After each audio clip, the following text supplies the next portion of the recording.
ঘুরে বেড়ানোর থেকে মজা আর কিছু আছে? আমার কাছে তো মনে হয় না যে ঘুরে বেড়ানোর থেকে মজা আর কিছু আছে। তো hello everyone, how are you all? তো আজকে আমরা বের হয়ে গেছি ঘুরতে। তো আমরা ঘুরতে কোথায় এসেছি? টাঙ্গাইল। এই জায়গাটা সবাই চিনি, ছোট বড় সবাই এখানে আসে। কেউ হাঁটতে আসে, কেউ খেলতে আসে, কেউ আড্ডা দিতে আসে, কেউ সময় কাটাতে আসে।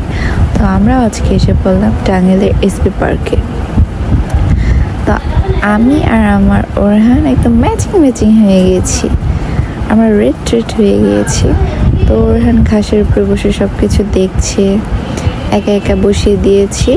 সে কিছুক্ষণ পরে প্যা প্যা প্যা প্যা করে উঠেছে যে আমি কোথায় চলে গেলাম।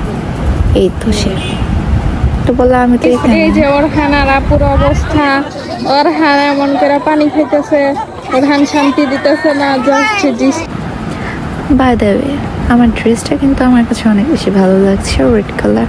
আমি আসলে ব্ল্যাক অ্যান্ড হোয়াইট করতে চেয়েছিলাম, বাট রেড কাপড়টা পেয়েছি তো এটা দিয়ে করেছি। তো তারপর আমরা খাওয়া দাওয়া করতে চলে আসলাম। তো আমরা কোথায় আসলাম সেটা দেখাচ্ছি। আপনি রাত 12টা পর্যন্ত দোকানটা খোলা থাকে। এখানে বার্গার, ফুচকা, লাচ্ছি, মিল্কশেক, তারপর আপনার চটপটির কফি, তারপরে এগুলো হবে পিৎজা, এগুলো হবে সবই ভালো হবে। দই ফুচকা আছে। আমরা এখানে মাঝে মাঝে খেতে আসি।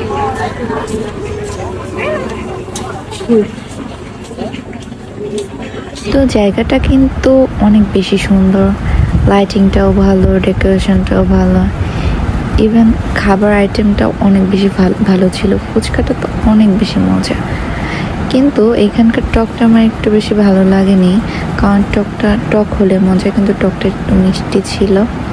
তো এখানে আমি ওরহানকে একটু হাঁটানোর ট্রাই করছি। সে কোনোভাবে হাঁটবে না, সে ক্যাঙ্গারুর মতো লাফিয়ে যাচ্ছে। কী করলো, মাঝখান থেকে পাতা সে মুখে টানা শুরু করলো। এই জায়গাটুক নাম হলো দেওলার, একটু আগে মেডিকেলের পিছে বললে চলে। ওই জায়গাটা মিস্টার বার্গার।